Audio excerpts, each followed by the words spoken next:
The Great Depression was a severe global economic downturn from 1929 to 1939. The period was characterized by high rates of unemployment and poverty, drastic reductions in industrial production and international trade, and widespread bank and business failures around the world.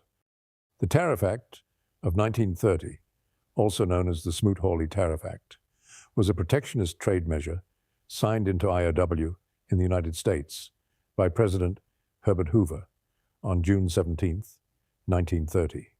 The act raised tariffs on over 20,000 imported goods in an effort to shield American industries from foreign competition during the onset of the Great Depression, which had started in October 1929.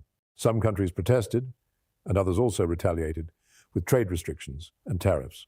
In May 1930, Canada, the most loyal trading partner for the US, retaliated by imposing new tariffs on 16 products that accounted altogether for approximately 30% of US exports to Canada.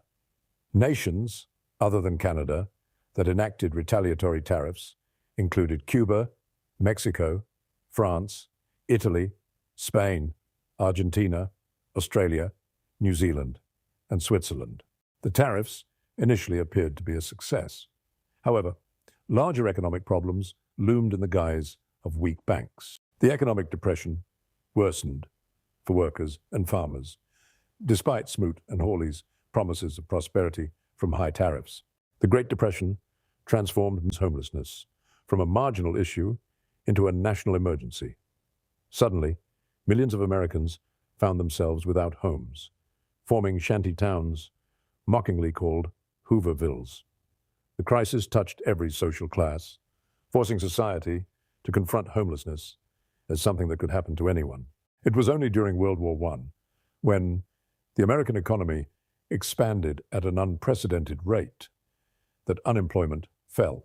The post-war boom of the 1950s masked the problem for a while.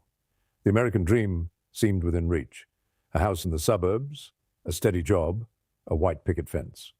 But beneath this prosperity, homelessness persisted, especially in urban centers, where skid rows became concentrated areas of poverty. Yet society's response has typically been to criminalize and disperse these communities. Anti-vagrancy laws, dating back to the post-Civil War black codes, made it illegal to be homeless. Move-along policies, hostile architecture, like spikes and benches you can't lie on, and camping bans have forced people to constantly relocate. Even today, cities pass laws making it illegal to sleep in public spaces or share food with homeless people, effectively making it a crime to exist without a permanent address. Homelessness has never been simply about not having a roof overhead.